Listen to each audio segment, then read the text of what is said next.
Star Wars The Last Jedi's first Monday has posted $22.2 million at the international box office in 54 material markets.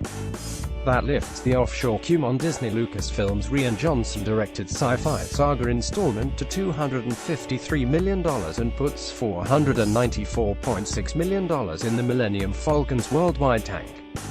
It will handily cross $500 million today. The movie bowed last week beginning Wednesday in such markets as France and growing to 88% of the overseas footprint through Friday.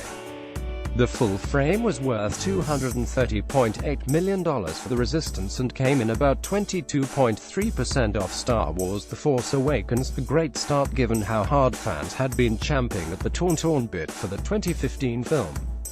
The Monday international figure on Force Awakens repped 17% of its first weekend, while last year's Rogue One: A Star Wars Story had a first Monday that was worth 13% of its debut session. The Monday on Jedi is 11% of the weekend. See note below about how those percentages are calculated. While the Monday percentage is lower on Jedi, it's worth bearing in mind that the calendar configuration this time around is slightly different. Force Awakens' first Monday was December 21st, which saw parts of Germany on holiday and the UK and France both on full holiday. Yesterday, only parts of the UK were already off. France and Germany have not broken from the season yet. Also, importantly, on TFA, the second Friday was Christmas Day.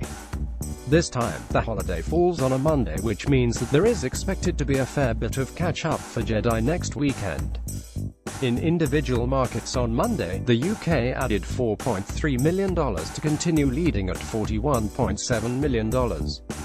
Germany added $2.1 million for a $25.4 million cum, followed by France $1.2 million, $20.1 million cum, Australia $1.8 million, $17.8 million, and Japan $2.2 million, $16.6 million cum.